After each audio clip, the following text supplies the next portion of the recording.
Ciri orang fasik Al-Baqarah ayat 14-16. Kita lanjutkan pembahasan tentang ciri orang fasik yang telah dimulai dari ayat 8 surat Al-Baqarah. Pembahasan kali ini merupakan pembahasan terakhir tentang ciri orang fasik. Seperti apa ciri orang fasik yang terakhir? Ciri orang fasik yang kedua dilihat dari bagaimana mereka merespon nasihat orang beriman untuk beriman sebagaimana manusia lain beriman. Kali ini ciri mereka berdasarkan sikap mereka ketika bertemu dengan orang beriman dan jika mereka kembali pada setan mereka. Mereka menyatakan beriman dengan Allah Subhanahu wa taala dan dengan hari akhir di depan orang yang beriman. Kita bacakan ayat 14 surat Al-Baqarah. وَإِذَا لَقُوا الَّذِينَ آمَنُوا قَالُوا آمَنَّا وَإِذَا خَلَوْا إِلَى شَيَاطِينِهِمْ قَالُوا إِنَّا مَعَكُمْ إِنَّمَا نَحْنُ مُسْتَهْزِئُونَ. Apabila mereka berjumpa dengan orang-orang beriman, mereka berkata, kami telah beriman. Akan tetapi, apabila mereka menyendiri dengan setan-setan mereka, mereka berkata, sungguhnya kami bersama kamu, kami hanya pengolok-pengolok.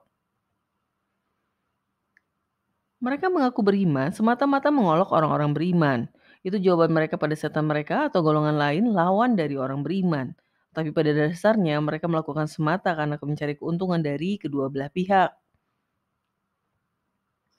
Jika mereka bertemu dengan orang beriman, mereka berkata, "Kami beriman." Jika mereka berbohong akan status keimanan mereka. Ini mengingatkan kita pada ciri utama orang fasik yang dibahas di ayat 8-10 surat Al-Baqarah, yaitu mereka yang berbohong akan status keimanan mereka. Jika mereka bertemu dengan setan-setan mereka, mereka berkata, "Kami bersamamu." Jika mereka kembali pada komplotan mereka, mereka menyatakan loyalitas. Mengapa komplotan mereka disebut setan? Karena perilakunya memang sesuai dengan karakter setan. Mereka tidak ingin kehilangan posisi dalam kelompoknya. Ada unsur ekonomi yang terlibat di dalamnya, termasuk dalam pengakuan keimanan palsu mereka. Ada unsur ekonomi yang terlibat di dalamnya. Mereka seperti joker yang suka mempermainkan segala hal. Dengan jelas mereka berkata bahwa kami hanya berolok-olok. Sikap mereka ini didasarkan pada ketidakpahaman akan kebenaran. Tapi alih-alih berusaha paham, mereka hanya bermain-main seraya tidak ingin kehilangan manfaat ekonomi dari kedua belah pihak. Kita bacakan dua ayat penutup dari rangkaian pembahasan tentang ciri orang fasik. Ayat 15. Allahu yastahzi'u bihim wa yamudduhum fi tughyanihim ya'mahun. Allah akan memperolok-olok mereka dan membiarkan mereka terombang-ambing dalam kesesatan. Ayat 16.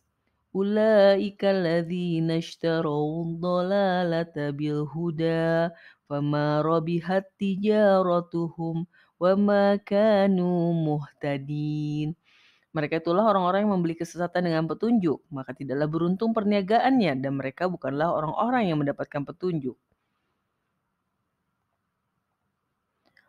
Allah SWT akan membalas olok-olokan mereka. Tidak ada sebuah kesengajaan dalam hidup. Semua yang terjadi adalah akibat perbuatan kita dan apa yang Allah SWT rencanakan. Mereka berkeliaran dengan membabi buta. Mereka sibuk ke sana kemari tanpa hasil. Itulah makna dari Allah SWT membiarkan mereka terombang-ambing dalam kesesatan. Sebuah olok-olokan darinya karena mereka mengolok-olok orang beriman. Allah Subhanahu wa taala menyebarkan mereka dalam kesesatan mereka. Mereka pada akhirnya benar-benar tersesat. Semua karena ulah mereka sendiri menjual petunjuk demi keuntungan dunia. Seakan mereka membeli kesesatan. Sekian pembahasan ayat 14-16 surat Al-Baqarah. Janganlah kita bersikap seperti orang fasik. Perilaku yang buruk dan salah akan menghantarkan kita kepada kesesatan. Terima kasih sudah menyimak. Tunggu konten kami selanjutnya.